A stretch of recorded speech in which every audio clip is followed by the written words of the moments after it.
समुद्र में दो किनारे होते हैं। एक किनारे पर आप खड़े होते हैं तो क्या दूसरा किनारा दिखता है? जब आप एक किनारे पर खड़े होते हैं तो क्या एक किनारे पर खड़े होने से समुद्र का दूसरा किनारा दिखाई पड़ता है? बोलो नहीं। अच्छा नहीं दिखता, इससे क्या यह सिद्ध होता है कि दूसरा किनारा नहीं है? बोलो दूसरा किनारा है पर हमें नजर, हाँ दूसरा किनारा है पर हमें नजर नहीं आता। उसी तरह यदि जीवन में हम हैं तो मृत्यु भी दूसरा किनारा है, और जीवन है तो मृत्यु दूसरा किनारा, और मृत्यु है तो जीवन दूसरा किनारा। ये दो किनारे की जिंदगी है, कभी इस किनारे पर कभी उस किनारे पर। इसलिए कहता हूं कि यहां के बाद भी दूसरा किनारा है, यही संपूर्ण ना मानो। कुछ लोग कहते हैं खाओ पियो मौज करो, कर्जे का घी पियो, ऐसा कुछ लोग कहते हैं कर्जा ले लेके घी पियो मौज करो खाओ पियो। क्या किसने देखा? ना जी, तुम्हें यहां नजर ना आए हर किनारा दूसरा है। क्यों जी? सही है। तो ये मृत्यु लोक है, ऐसे ही एक स्वर्ग लोक नरक लोक है जहां कर्मों का हिसाब होता है। वहां क्या होता है हमारे यहां? अब जैसे ये बताओ, आपकी दुकान होगी, आपका बिजनेस होगा, आपका कारोबार होगा, आप किसान भी हो सकते हैं आपका। तो देखो दिन भर होता है काम और शाम को होता है हिसाब, या फिर 30 दिन होता है, 29 दिन होता है काम, 30वें दिन महीने के आखिरी में होता है हिसाब। जैसे सरकार का साल भर का हिसाब लेखा जोखा मार्च में हो जाता है ना? तो हिसाब कब होता है? या तो दिन के अंत में, मतलब शाम को, या तो महीने के अंत में, या तो वर्ष के अंत में होता ना हिसाब। बोलो हाँ, हिसाब होता है, बिना हिसाब के कोई नहीं होता ना, और हिसाब होना जरूरी है। उसी तरह आपका ये जो जीवन है इसका हिसाब होगा।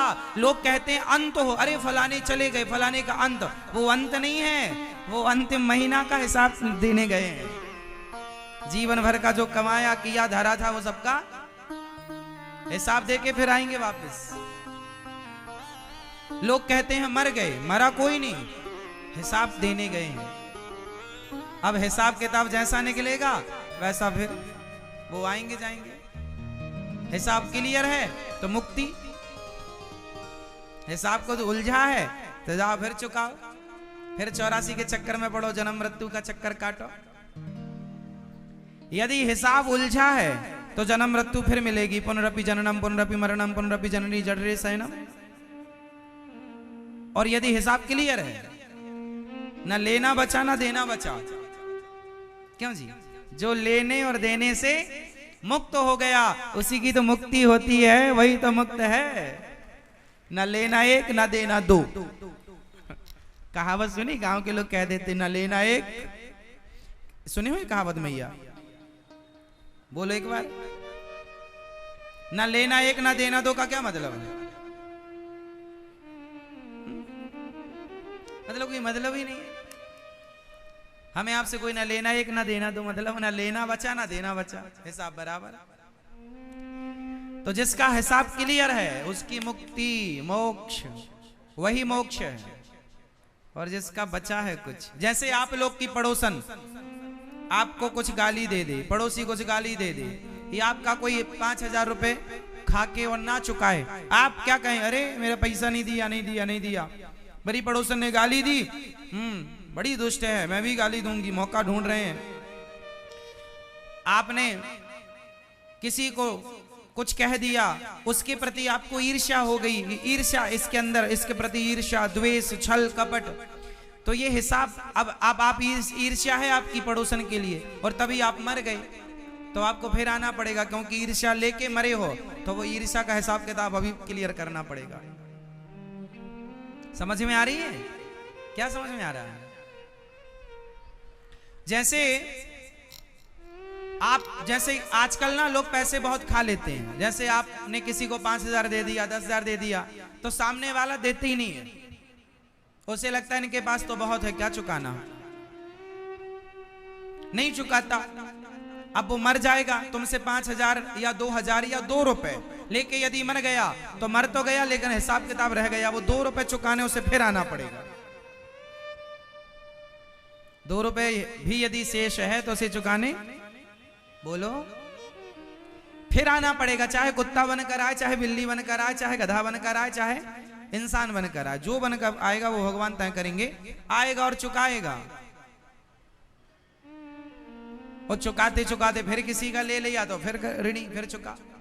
यही चक्कर में हम लोग पड़े हैं, जन्म मृत्यु जन्म मृत्यु जन्म मृत्यु। इसलिए हम कह रहे हैं कि इस बार बिल्कुल क्लियर करके जाना सबका, ना लेना एक, ना देना दो, ना किसी से ईर्ष्या, ना किसी से द्वेष, ना तो छल, ना तो कपट, ना बदले की भावना। जैसे मैंने आपसे बदले की भावना रखी, आपने मुझे 2 थप्पड़ मारा और मैंने मार नहीं पाया तो बदले की भावना मैं भी मारूंगा, और मारूंगा मारूंगा, मार नहीं पाया मारूंगा, और तभी मर गया मैं। तो भैया वो भावना तो थी ना, तो वो हिसाब चुकाने फिर आना पड़ेगा आपको मारने के लिए किसी ना किसी जन्म में।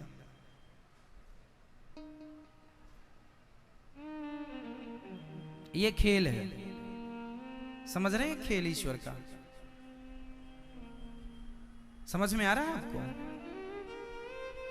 तो ये खेल चल रहा है, इस खेल को समझ नहीं पाते, इसलिए जन्म मृत्यु जन्म मृत्यु जन्म मृत्यु जन्म मृत्यु में उलझे हैं। और मुक्ति कौन? इसलिए कहते हैं संत लोग कैसे, संतों को आप 2-4 थप्पड़ कोई मार देना तो संत कोई ईर्ष्या नहीं करते, द्वेष नहीं कर, जा भगवान तेरा भला करे, मतलब वो हिसाब किताब नहीं रखना चाहते। ना वो किसी का खाते हैं कर्जा, कोई दे दिया तो ठीक, नहीं दिया तो ठीक, तूने राम राम कर लिया तो तेरा भला, नहीं किया तो तेरा भला, तो मेरा सम्मान कर तो अच्छा, अपमान कर तो अच्छा। ना सम्मान चाहिए मुझे, ना अपमान मेरा कुछ बिगाड़ेगा, ना सम्मान मुझे कुछ खुशी देगा। मतलब मैं दोनों से परे, ऐसी भावना जिनकी हो वो मोक्ष के अधिकारी हो जाते हैं, है ना? तो आज से आप में से कितने लोग अपने आप को मोक्ष का अधिकारी बनाएंगे और किसी का हिसाब किताब लेके नहीं मरेंगे? ना ईर्ष्या लेके मरो, ना द्वेष लेके मरो, ना छल लेकर मरो, ना कपट लेकर मरो, ना कर्जा लेकर मरो। और यदि कोई लिया है और नहीं दिया तो माफ कर दो, जा भैया। अब यदि आपका लिया है और दे नहीं रहा है और आपको लगा कि अब तो ये देगा ही नहीं, तो फिर आपको भी अगले जन्म में आना पड़ेगा उससे उगाही करने के लिए। आपका तो है ही ना हिसाब। इसलिए इसका उपाय ये है कि भैया जा, भगवान तेरा भला कर, क्षमा किया, जा, अब मैं तेरे ऋण से उऋण हो गया, अब तू जान, तेरा काम जाने। हे प्रभु, अब मैं अपने आप को आपके श्री चरणों में समर्पित कर रहा, मुझे स्वीकार कीजिए। ये सिंपल। यदि आपने मेरे 1 लाख रुपए खाए हैं और आपने मुझे चुकाया नहीं, और मेरी इच्छा है कि आप मुझे दो, और यदि आपने दिया नहीं और मैं इच्छा लिया हूं कि आप देंगे और तभी मृत्यु हो गई, तो फिर वो 1 लाख लेने के लिए मुझे अगला जन्म फिर लेना पड़ेगा। वो आपको तो देना पड़ेगा, आपके बाप को देना पड़ेगा। भगवान तो चुकवा लेते हैं किसी ना, तुम्हें गधा बना देंगे अगले जन्म में, ढोते रहना बोझा, वो चुकाना तो पड़ेगा। कुत्ता बना, आजकल आप लोग कुत्ता पालते हो, ये कुत्ता कौन है? ये सब तुम्हारा खाए थे कर्जा, इसलिए कुत्ता बन के चुका रहे हैं। तुम कह रहे हो ना हमारा कुत्ता बड़ा ईमानदार है, अब काहे ना रहे ईमानदार, खाया है तुम्हारा। हमने तो कोई कुत्ता नहीं रखा क्योंकि हमारा कोई खाए ही नहीं, है ना? सब आजकल जो कुत्ते रखने का है ना, ये सब कुत्ते क्यों, ये सब तुम्हारा खाए हैं किसी जन्म का। आप ना खाना नहीं, आपको भी किसी के घर का कुत्ता बनना पड़ेगा। लिए हो तो वापस कर दो। तो आज से सिद्धांत बनाओ, ना लेना एक, ना देना दो। कौन कौन इस सिद्धांत पे रहेगा, आज से अमल करेगा? अपने आप को ना ऋण मुक्त बनाओ, ना ईर्ष्या का ऋण रहे, ना द्वेष का ऋण रहे, ना छल का ऋण रहे, ना कपट का, ना निंदा का, ना चुगली का, ना कर्जा रहे।